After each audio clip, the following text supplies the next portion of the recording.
ከትላንትና በስቲያ በዓለም እግር ኳስ ዋንጫ ላይ ቀኑ የሊዮኔል ሜሲ፣ የሃርሊንግ ብራውት ሃላንድ፣ የኬሊያን ኤምባፔ ነበር። ትላንትና ምሽት ደግሞ ቀኑ የክርስቲያኖ ሮናልዶ ነበር። ሁለት ግቦችን በዓለም ዋንጫ ላይ አስቆጥረዋል። ስለ ጨዋታዎቹ ስላስመዘገባቸው ታሪኮች፣ ቁጥሮች፣ ክብረ ወሰኖች እንመለከታለን።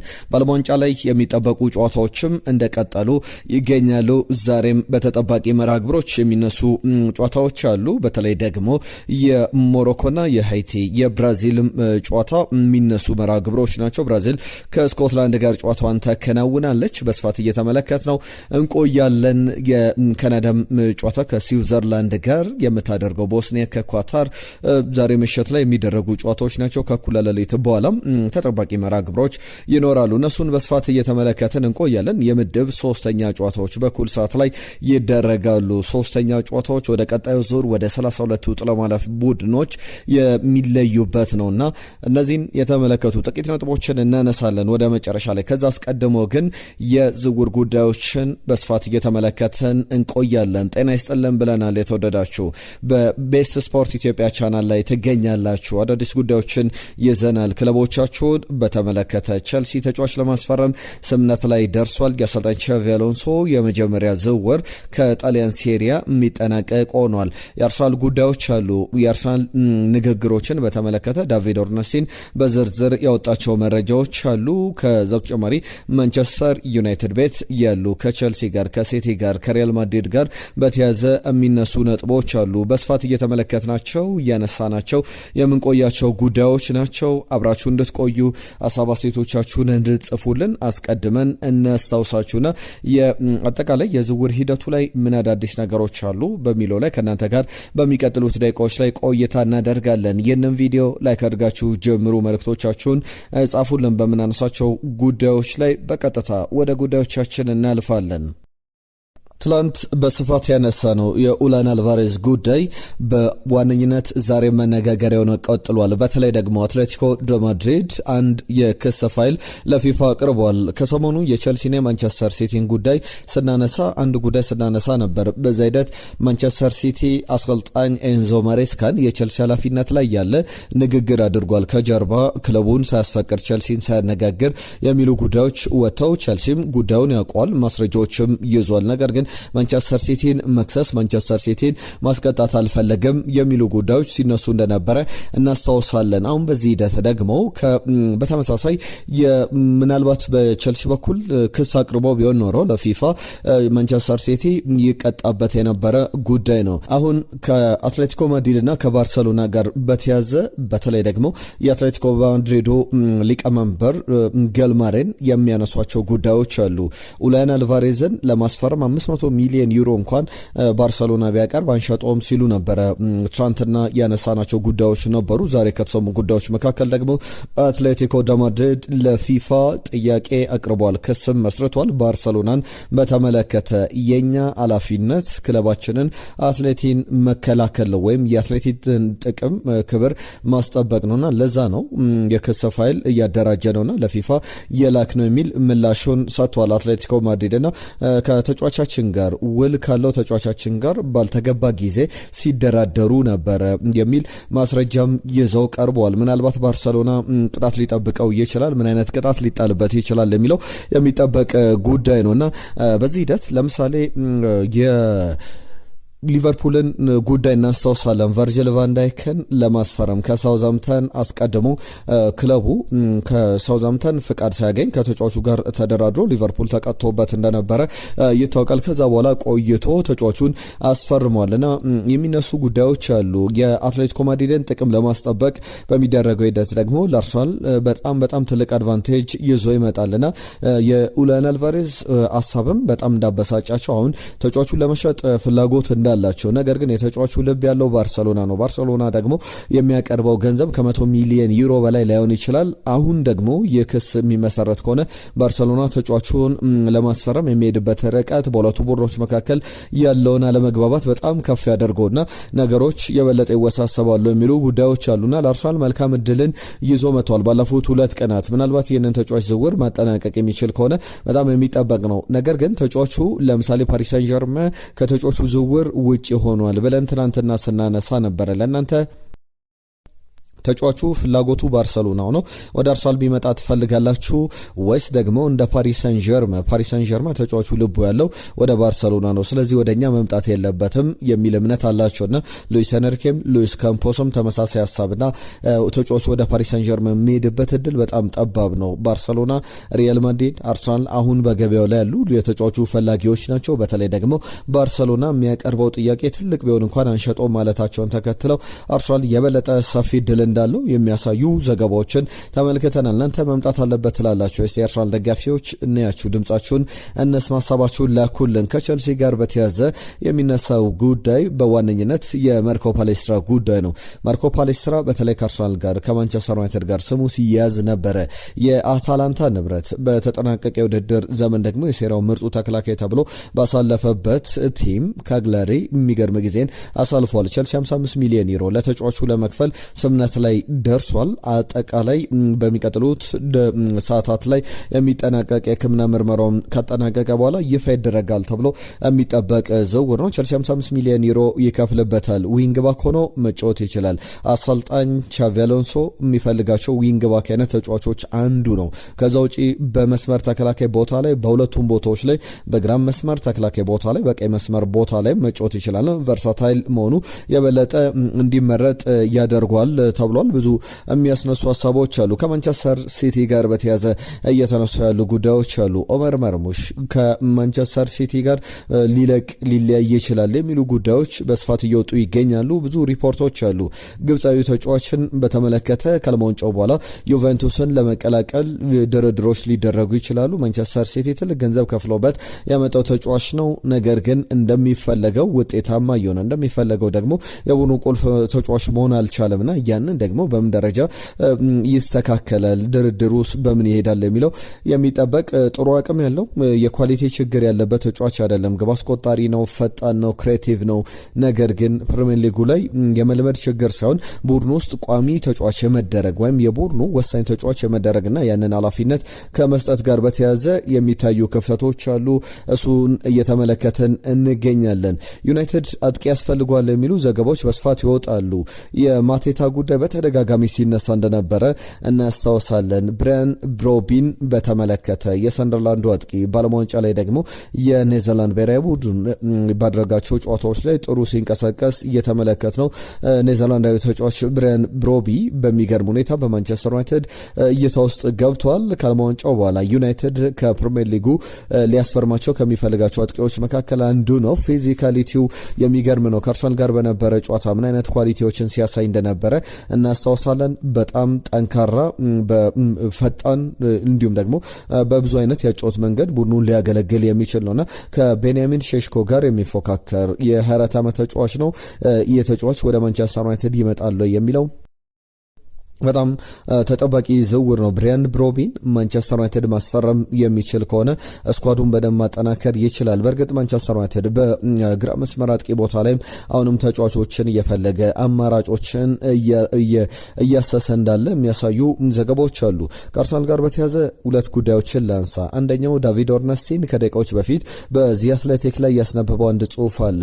አርሰናል ክለብ ለክለብ የሁለቱ ክለቦች ከሌስተር ጋር ድርድር ጀምሯል። ይፋዊ ሁለተኛ ዙር ጥያቄ እያከናወነ ይገኛልና አሁን በዚህኛው ድርድር ሁለቱ ክለቦች ሌስተር ሲቲ ከአርሰናል ጋር ስምምነት ላይ ይደርሳል ተብሎ ይጠበቃልና ለ16 ዓመቱ የእንግሊዝ ብሔራዊ ቡድን ወጣቱ ተጫዋች ጀርሚ ሞንጋ የዝውውር ጥያቄ ለማቅረብና ድርድሩንም ለማፋጠን ሙከራዎችን ሲያደርግ እንደነበረ ተመልክተናል።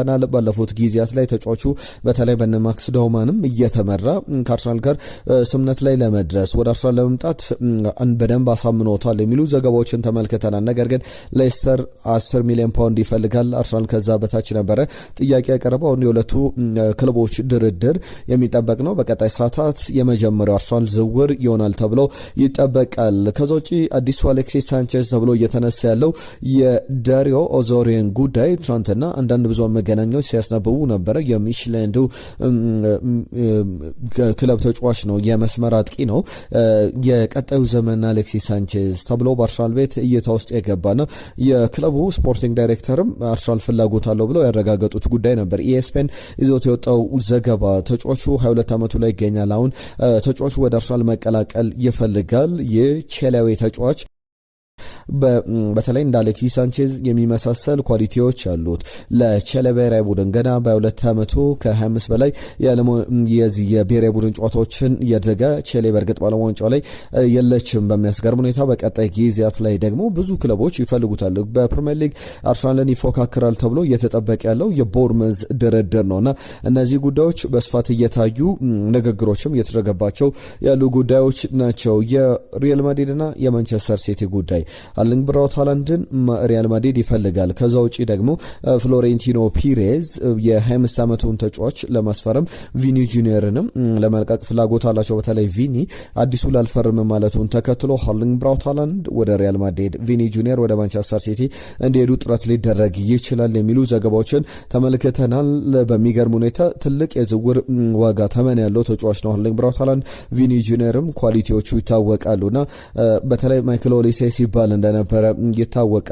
በባየር ሙኒክ የተመለከትነው ተጫዋች ሪያል ማድሪድ ይፈልጋል ሲባል እንደነበረ ይታወቃል። አሁን የአርሊንግ ብራውት ሃላንድ ስምም በስፋት እየተነሳ እየተመለከት ነው እንገኛለን። ሌላኛው ጉዳይ የማንቸስተር ሲቲ ጉዳይ ነው። ማንቸስተር ሲቲ ከቼልሲ ማሎ ጉስቶን ለማስፈረም ፍላጎት አለው። አሰልጣኝ ኤንዞ ማሬስካ በቀጣይ በ20 ሚሊዮን ዩሮ ክፍያ ቼልሲን ለቀው በቋሚነት ወደ ማንቸስተር ሲቲ ኃላፊነቱ ይመጣሉ። ሁለቱ ክለቦች ድርድር እያደረጉ ስምነት ላይ ደርሷል የሚሉ ዘገባዎችን ተመልክተናል። ብዙ የትንተና ሂደቶች የማያስፈልጉት ቼልሲ የአሰልጣኙን ውል አሰልጣኙን አባረረ እንጂ ደሞዛቸውን ለአሰልጣኝ ኤንዞ ማሬስካ እየከፈለ ቀጥሎ ነበርና ሰቨራል የሚባሉ ታርጌቶች መካከል አንደኛው ነው። ቲኖ ሊቨርመንቶም ይጠቀሳል በዋነኝነት በራይት ባክ ቦታ ላይ። ነገር ግን ማሎ ጉስቶ በማንቸስተር ሲቲ የበለጠ ተፈላጊው ተጫዋች ነው። ቼልሲ ተጫዋቹን እስከ 45 ሚሊዮን ፓውንድ ድረስ ይገምቷል የሚሉ ዘገባዎችን ተመልክተናል። ነገር ግን እንደኔ በጣም ያነሰ ክፍያ ይመስለኛል። ከ60 ሚሊዮን ፓውንድ በታች ማሎ ጉስቶን ክለቡ ይለቋል ተብሎ የሚጠበቅ አይመስለኝም። እንደ ቤን ጃኮብስ ዘገባ ከሆነ ግን 45 ሚሊዮን ፓውንድ በላይ ቼልሲ ለተጫዋቹ ይፈልጋል። ያ ድርድር ደግሞ በጥሩ መንገድ ይቀጥላል ተብሎ የሚጠበቅ አይነት ነው። ክለቦች ለምንድን ነው እስካሁን ተቀዛቅዘው የቆዩት? ለምሳሌ በእንግሊዝ ፕሪሚየር ሊግ ላይ የዝውውር መስኮቱ ተከፍቷል። ጁን ግን ሳይገባ ክለቦች ተጫዋቾችን ለማስፈረም ወይም የጁን ወር የሰኔ ወር ሳይጠናቀቅ ጁላይ ሐምሌ ወር ሳይጀመር ደግሞ ተጫዋቾችን ማስፈረም አይፈልጉም። እንዳጠቃላይ የብዙዎቻችሁ ጥያቄ ነው። ማንቸስተር ዩናይትድን ብታነሱ ስምነት ላይ ደርሷል። ኤደርሰንን ለማስፈረም የመጀመሪያው ዝውውር ይሆናል ተብሎ ይጠበቃል። ነገር ግን እስካሁን የሕክምና ምርመራውንም አላጠናቀቀም። በዓለም ዋንጫ ላይ ይገኛል። ዝውውር ሂደቱ እየተጠበቀ ይገኛል። በእኛ ሀገር በተለምዶ ወይም በተለምዶም ባይባልም የሐምሌ ወር እንደ በጀት መዝጊያ ወር፣ የሰኔ 30 የበጀት መዝጊያ፣ ሐምሌ ደግሞ የአዲሱ በጀት ዓመት መጀመሪያ ነውና ክለቦች ጥንቃቄ የሚያደርጉት ለምሳሌ አርሰናል ባለፈው ከ260 ሚሊዮን ፓውንድ በላይ ወጪ አድርጓል እና የበሬቼዜ፣ ቪክተር ዮኬሬሽን፣ ክርስቲያን ሞስኬራን ተጫዋቾች ማርቲን ዙሜንዲን ጨምሮ ሲያመጣ ከ260 ሚሊዮን ፓውንድ በላይ ወጪ እንዳደረገ ይታወቃል። በዛ ሂደት ያ የበጀት ዓመቱ 2026 ላይ የሚመዘገብ ወይም በ2025/26 የውድድር ዘመን ላይ የሚመዘገብ ነው። አሁን የ2026/27 የውድድር ዘመን በጀት ዓመት ከሐምሌ 1 ጀምሮ ከፈረንጆቹ ጁላይ 1 ጀምሮ ይጀምራልና ክለቦች ያንን ጥንቃቄ እያደረጉ እንዳለ የሚያሳዩ ዝርዝር ዘገባዎችን ተመልክተናል። አርሰናልን በተመለከተ የሊያንድሮ ትሮሳርድ ጉዳይ ይነሳል። የሳውዲ ፕሮ ሊግ አዲስ አዳጊ ክለብ አለ። ባለፈው የውድድር ዘመን ኒዮም ሲመጣ እና አሌክዛንደር ላካዜትን ሲያስፈርም ተመልክተናል። አዲስ አዳጊ ክለብ ሆኖ በጣም ጠንካራ ዝውውር በሊጉ ላይ ለመቆየት ከዛ በተጨማሪ ትልልቅ ስሞችን ሲያስፈርሙ ተመልክተን እናውቃለን። አሌክዛንደር ላካዜት አንደኛው ነውና አዲሱ የሳውዲ ፕሮ ሊግ ከታችኛው ሊግ ወደ ዋናው ሊግ ላይ ያደገ ቡድን አለ። እሱም አልዲራያ ይባላል። ይህ ክለብ ሊያንድሮ ትሮሳርድን ለማስፈረም አርሰናል የሚፈልገውን 20 ሚሊዮን ዩሮ ለመክፈል ፍላጎት አለው ተብሏል። ከዚህ በፊት እንግዲህ በሌሎች ክለቦች ጥያቄ የቀረበለት ተጫዋች ነው። ቤልጅየማዊ ተጫዋች ዓመታዊ ደሞዝ 10 ሚሊዮን የተጠራ ደሞዝ እንዲከፈለውም ጥያቄ አቅርቦለታል። በመጨረሻም የክለቡ ውሳኔ ብቻ የሚጠበቅበት ጉዳይ ነው። ቸልሲን በተመለከተ ሁለት ጉዳዮች ይነሳሉ። እነዚህ ሁለት ጉዳዮች ተከላካይ ቦታ ላይ የሚነሱ ሁለት ስሞች ናቸው። አንደኛው ማርክ ሎክሯ ነው። ይህ የፈረንሳይ ብሔራዊ ቡድን ውስጥ ያለ ተጫዋች በቼልሲ የላቫይ ኮልዌል የረጅም ጊዜ አጣማሪ ይሆናል ተብሎ ይጠበቃል። ቁመተ ረጅም፣ ፊዚካሊቲው ለፕሪሚየር ሊጉ የሚመጥን ፕሪሚየር ሊጉንም በደንብ የሚያውቅ ተጫዋች ነው። ከዛ ውጪ ቼልሲ ከክሪስታል ፓላሱ ሎክሯ በተጨማሪም የኮሞን ሴንተር ባክ ጃኮብ ራሞንን ለማስፈረም የሚፈልግ ሌላኛው በኮሞ በኩል በእርግጥ የተጫዋቹ ሙሉ መብት የለውም። 50% ቢሸጠው ሽያጩ ገቢ በቀጥታ ወደ ሪያል ማድሪድ የሚሄድ ነው። ከዛ በተጨማሪ ሪያል ማድሪድም ይህንን ተጫዋች ጃኮብ ራሞንን መልሶ የመግዛት መብት አለውና እንደ አጠቃላይ የሚደረጉ የድርድር ሂደቶች አጠቃላይ ሀሳቦች ምን ይመስላሉ? ቼልሲ ቤት ዛሬ በተለይ በርከት ያሉ ጉዳዮችን እየሰማንበት ቀን ነው ብሎ መናገር ይቻላል። የሶምራቪል ጉዳይ ከማንቸስተር ዩናይትድ ጋር አሁንም ዳግም ስሙ እየተነሳ ይገኛል። ነገር ግን ከዚህ በፊት አንዳንድ ጉዳዮችን አንስተናል። የፓሪስ ሰን ጀርመን ፍላጎት ትናንትና ምን እንደሚመስል ትክክለኛ የብራድሊ ባርኮላ ተተኪ መሆን ይችላል ተብሎ የሚታሰብበት ከዋጋም አንጻር ዝቅ ያለ ክፍያ የሚጠየቅበት አይነት ተጫዋች ነው። በአርሰናል በኩልም ፍላጎቶች አሉት። የቀድሞ አርሰናል ተጫዋች ፖል ሜርሰን አንዳንድ ጉዳዮችን ያነሳል። ፖል ሜርሰን በአርሰናል በኩል ኔክስት ሌቭል ላይ ለመገኘት እንደ ሶምረቪል አይነት በጣም ጥሩ የስኳር ተጫዋቾችን ማስፈረም አለበት የሚል ሀሳቡን ያነሳል። በዓለም ዋንጫ ላይ በሆላንድ ብሔራዊ ቡድን ምን አይነት ድንቅ ጊዜን እያሳለፈ እንዳለ ተመልክተናል። የውድድሩ ጊዜ በረዘመ ቁጥር በሚያሳያቸው ብቃቶች ዋጋው እንዳይጨምር አሁን የክለቦች ድርድር ተደራዳሪነት ያስፈልጋል። ማንቸስተር ዩናይትድም አርሰናልም የተጫዋቹ የበለጠ ቀንደኛ ፈላጊዎች ናቸው ብሎ መናገር ይቻላል። እንዳጠቃላይ ግን ይህ የድርድር ሂደት በቀጣይ ጊዜያት ላይ የበለጠ ተጠናክሮ ይቀጥላል ተብሎ የሚጠበቅ አይነት ዝውውር ነው። ሶምረቪል የኔዘርላንዳዊ ተጫዋች አርሰናል ወይስ ደግሞ ማንቸስተር ዩናይትድ ነው መዳረሻው የሚለው በቀጣይ ጊዜያት ላይ ትኩረትን የሚስብ አይነት ጉዳይ ነው ብሎ መናገር ይቻላል። አርሰናል ጋር እነዚህ ጉዳዮች ከተነሱ ማንቸስተር ዩናይትድ ቤት እንደ ለንደን ኢቭኒንግ ኒውስ ሌሎችም እነ ኤቨሪንግ ስታንዳርድም ጭምር ማቴዎስ ፈርናንዴዝን ለማስፈረም ማንቸስተር ዩናይትድ ስምምነት ላይ ደርሷል የሚሉ ዘገባዎችን ተመልክተናል። ሌሎች ብዙ መገናኛዎች ላይ ግን ገና ወጥቶ የተመለከትነው ጉዳይ አይደለም። እንደዚህ አይነት የክረምት የዝውውር መስኮቶች ላይ ተጠናቀቁ ተብለው ገና ከዜሮ የሚጀምሩ ዝውውሮች ወይም ደግሞ በተባለው ደረጃ ያልሆኑ ዝውውሮችን ልንመለከት እንችላለን። ትናንትና የእናንተ ሰፋ ያሉ መልእክቶች መጥተውልናል። በተለይ ደግሞ አቡሽ ገዛኝ እናመሰግናለን ስለ ጻፍክልን መልእክት። ሳሙኤል ማርቲን ኦዴጋርድ ደረታው መቆየት አለበት ብሏል። ሮቤል ተመስገን ኦዴጋርድ ወጥቶ ሮጀርስ ይምጣ ብሎ የሚኮምት የአርሰናል ደጋፊ ካለ የአርሰናል ደጋፊ አይደለም። ከደብረን ቀጥሎ ምርጡ ኮፕሌይ ሜከር ማርቲን ኦዴጋርድ ነው። ኦዴ መቆየት አለበት የሚል ሀሳቡ ልኮልናል ሮቤል ተመስገን። ሰይፈዲን አሊ ሰላም ቤስቶች፣ እንግሊዝ ከጋና 1-1 ይጠናቀቃል። ለኔ አርሰናል ምርጡ ቡድን ነው። ቢመጣም በተለይ ብዬ የማስባቸው ከፊት ከባድ ይሆናል አርሰናል የምላቸው ተጫዋቾች አልቫሬዝ፣ ባርኮላና ሮጀርስ ናቸው የሚል ሀሳቡ ልኮልናል። ብሩክ ከምታቀርቡት ምርጥ መረጃዎች ባሻገርም የምወደውን ምስል በመመለሳችሁ ከልብ አመሰግናለሁ። ከእንግዲህ በቀላሉ መለየት እንችላለን ብለዋል። በብሩክ ጥያቄ ዳግም ወደ ቀድሞ ምስሎቻችን ተመልሰናል። አቤል እንግሊዝ 3-0 ጋናን ታሸንፋለች። ቡካዮ ሳካ ጎል ያስቆጥራል። ማርቲን ኦዴጋርድ የማይተካ ተጫዋች ነው የሚል ሀሳቡን ልኮልናል። ከዛው ተጨማሪ መቻል ሮላንዶ ጎል ያገባል ግን ከሜሲ ጋር ይወዳደራል ማለት አይደለም። ሜሲ ይለያል፣ ቃል አይገልጾም። መቻል ካረር የጻፈልን መልእክት ነው። ነጅብ ሰንገሮ በርከት ያሉ ጉዳዮችን አንስቷል። ሃላንድ፣ ሜሲ፣ ኤምባፔ የዓለም ዋንጫ የቀናቸው ይመስላል። አልቫሬዝ ከለቀቀም ባርሰሎናን ይቀላቀላል እንጂ ወደየትም አይሄድም። ክርስቲያኖ ሮናልዶ ምናልባት ጎል ሊያገባ ይችላል የሚል ግምቱን ልኮል ነበር። ኦሊያን አልቫሬዝን በተመለከተ አርሰናልም በምንም አይነት መንገድ አይቀላቀልም፣ በቀጥታ ወደ ባርሰሎና የሚሄድ ተጫዋች ነው በሚል ነጅብ ሰንገሮ ቸልሲ ደጋፊ ነው ያነሳቸው ጉዳዮች አሉ። ሁላችሁንም ስለ ጻፋችሁልን ሀሳብ ስለ መልእክቶቻችሁ በሙሉ ከልብ እናመሰግናለን። የዓለም እግር ኳስ ዋንጫ ላይ ትናንትና የተመለከትናቸውን ጉዳዮች ደግሞ ጥቂት ነጥቦችን እናንሳባቸው። በዓለም ዋንጫ ላይ የእንግሊዝ ብሔራዊ ቡድን የፖርቹጋል ብሔራዊ ቡድን ትናንትና ጨዋታቸውን አድርገው ነበር። ክርስቲያኖ ሮናልዶ እነ ሊዮኔል ሜሲ፣ ኬሊያን ኤምባፔ፣ ሃርሊንግ ብራውት ሃላንድ ሁለት ግቦችን አስቆጥረው አስደናቂ ጊዜን አሳልፎ ነበረ። ከቀን በፊት የነበረ ጨዋታ ትናንትና አንስተኗል በስፋት።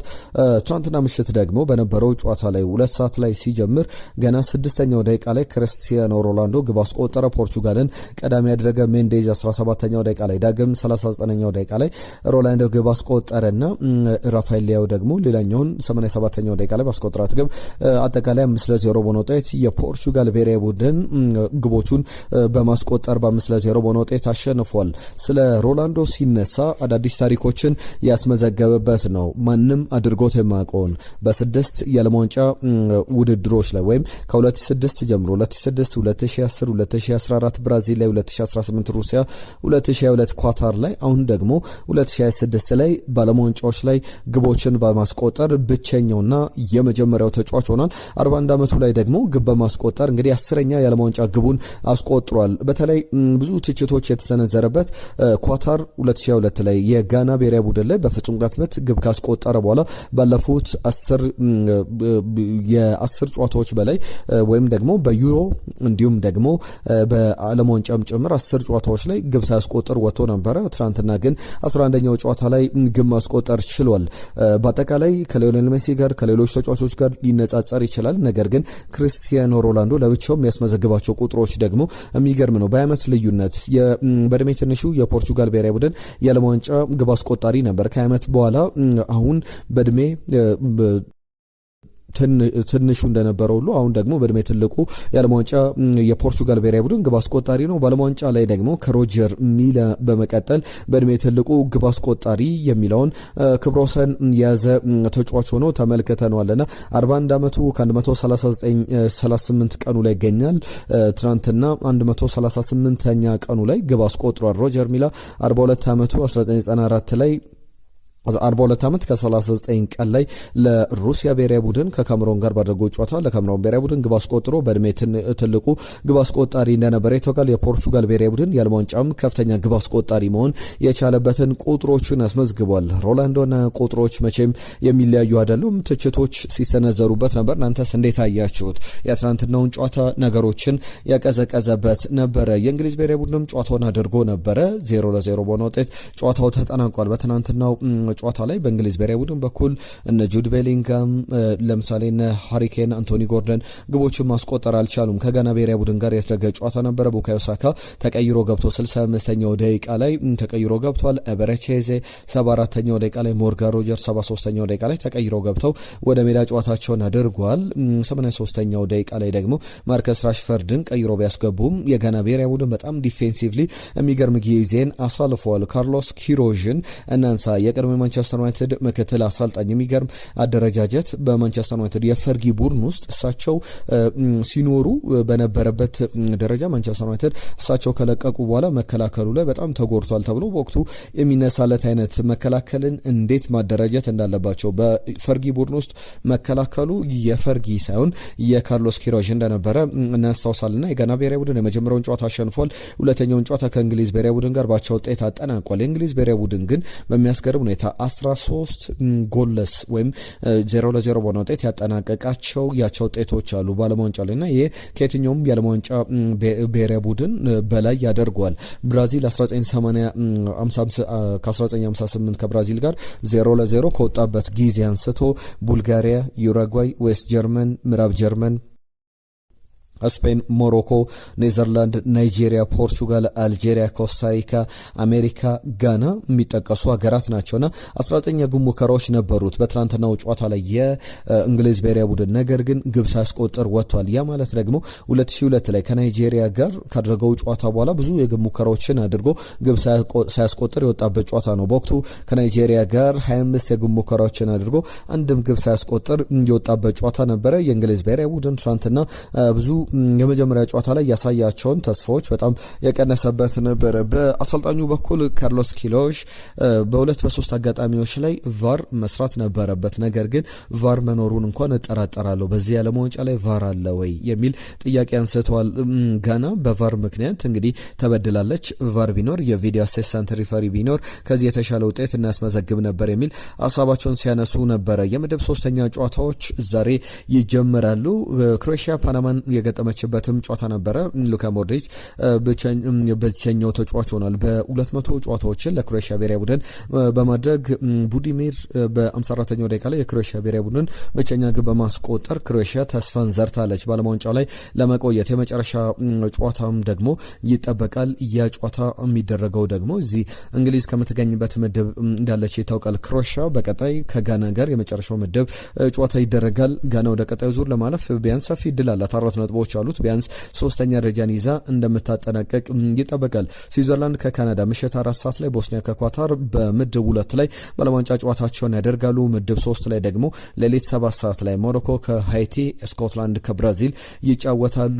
10 ሰዓት ላይ ሲል ደቡብ አፍሪካ ከደቡብ ኮሪያ፣ ቼክ ከሜክሲኮ ጨዋታቸውን ያደርጋሉ። በኩል ሰዓት የምድብ 3ኛ ጨዋታዎች በቀጣይ ጊዜያት ላይ እየተደረጉ ይቀጥላሉ። ለሁሉም እነዚህን ጉዳዮች በስፋት ተመለከተን። ክብሯትና ክብሯን የእናንተን ሀሳቦች እናስተናግዳለን። መልእክቶቻችሁን ጻፉልን። ባነሳናቸው ጉዳዮች ላይ እንቀበላለን ሀሳብ አስተያየቶቻችሁን። የዛሬ እነዚህ ላይ ያጠናቀቅን።